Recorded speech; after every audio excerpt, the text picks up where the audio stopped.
Guy here with Keller Williams Real Estate in Park City, Utah. Today we're talking with Ace Allak at People's Home Equity, and we're going to talk today about the different types of loans. In Park City, we see a lot of different people buying for different reasons, investment properties or a second home, and if they're moving here full-time. Can you talk to us about what the different rates may be and what you need to know as a lender?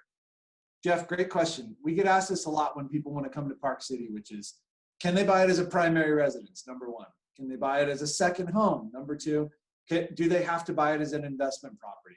Are they going to rent it? So great question. Something that comes up a lot. Primary residence is very easy to define.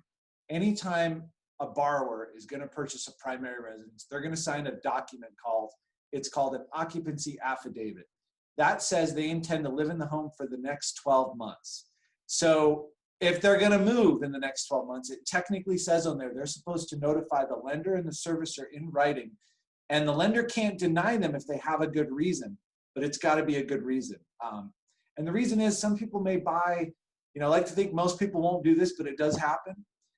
Primary down payment requirements are much less, as low as 3 to 5%. So some people think if you put 3 or 5% down, and as long as I move in for a couple months, then I convert it to an investment.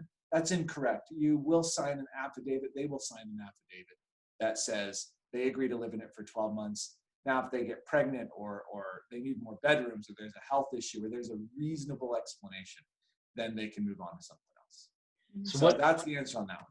Different rates between if it's considered a second home or an investment property to where they're a second home and they might not even rent it versus a pure investment property.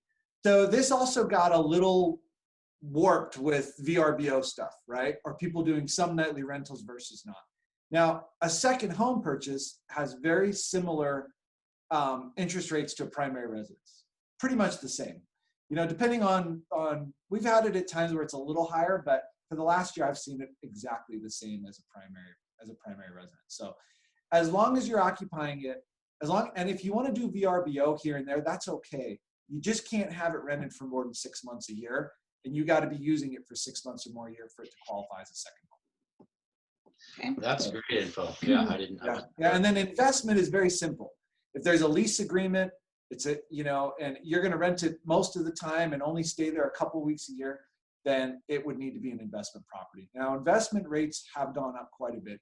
You're going to pay about an extra 0.75% for an investment rate over a primary. So if a primary is 3.25%, you're probably 4% right now in investment.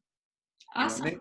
Sometimes a little more, depending. It's very credit sensitive, so it's based on FICO score. Gotcha. On that.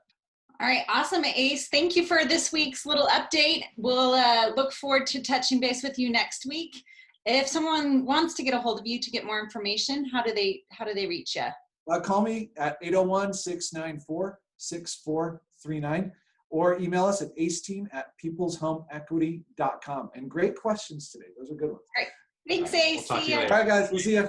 Bye. Bye.